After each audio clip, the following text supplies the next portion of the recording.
anybody wants to protest what we do or violate what we want, we just turn off their chip. That's right, microchipped.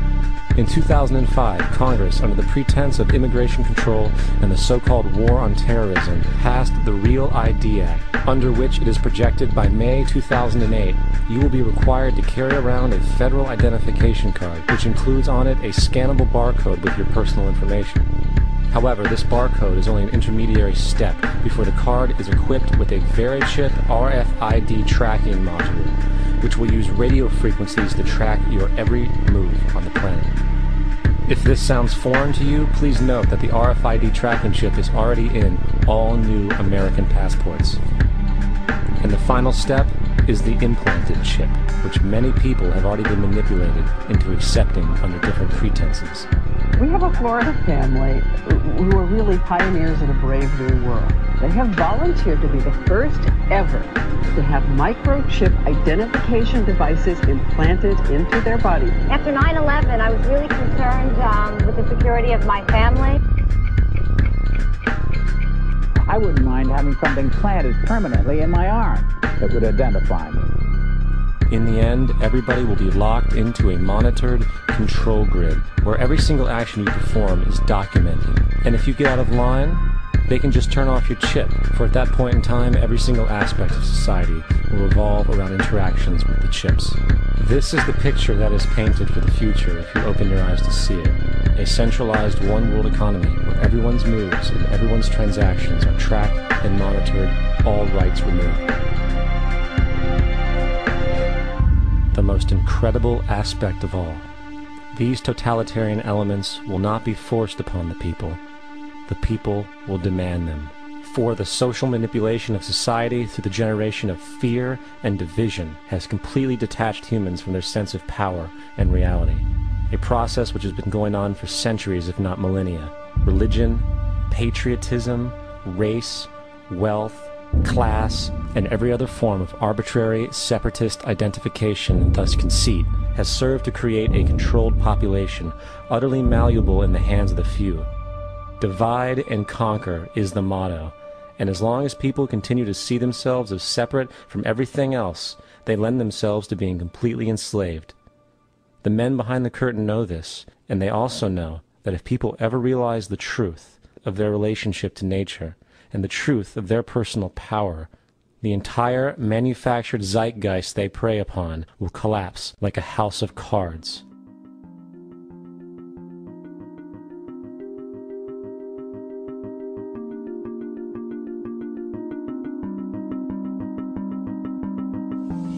The whole system that we live in drills into us that we're powerless, that we're weak, that our society is evil, that it's crime-ridden, etc., and so forth. It's all a big, fat lie. We are powerful, beautiful, extraordinary. There is no reason why we cannot understand who we truly are, where we are going. There is no reason why the average individual cannot be fully empowered. We are incredibly powerful beings.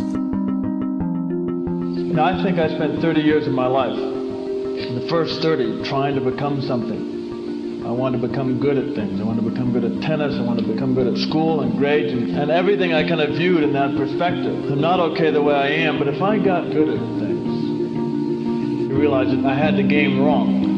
The game was to find out what I already was. Find out what I already was.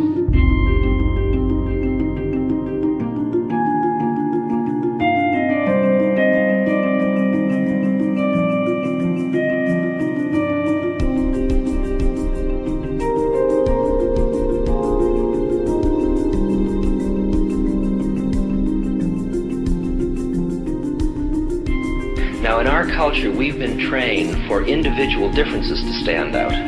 So you look at each person, immediately it is brighter, dumber, older, younger, richer, poorer, and we make all these dimensional distinctions, put them in categories and treat them that way. And we get so that we only see others as separate from ourselves in the ways in which they're separate. And one of the dramatic characteristics of experience is being with another person and suddenly seeing the ways in which they are like you, not different from you, and experiencing the fact that which is essence in you and which is essence in me is indeed one.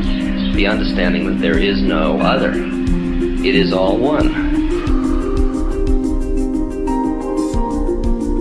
And I wasn't born Richard Alpert, I was just born as a human being. And then I learned this whole business of who I am and whether I'm good or bad or achieving or not. All that's learned along the way.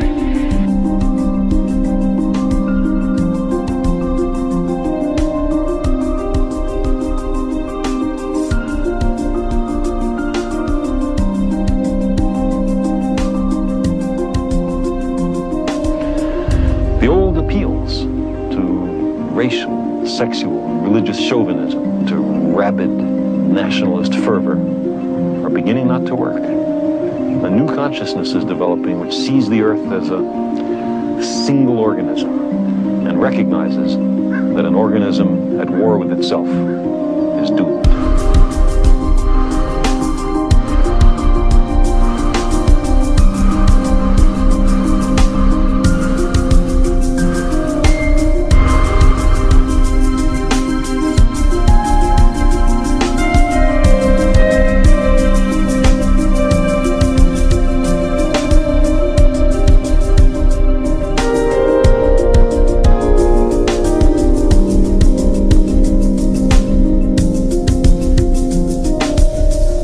Bill Hicks used to finish his shows with this.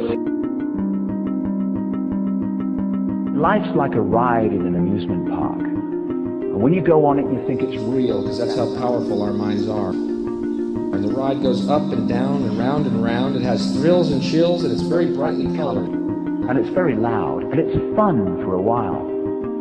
Some have been on the ride for a long time, and they begin to question, is this real, or is this just a ride? And other people have remembered, and they come back to us and they say, hey, don't worry. Don't be afraid ever, because this is just a ride. And we kill those people. Shut him up, I've got a lot invested in this ride. Shut him up! Look at my furrows of worry. Look at my big bank account. My family, this has to be real. It's just a ride. But we'll kill those good guys and try and tell us that. You ever notice that? And let the demons run amok? But it doesn't matter, because it's just a ride, and we can change it anytime we want. It's only a choice. No effort, no work, no job, no savings of money. Just a choice right now between fear and love.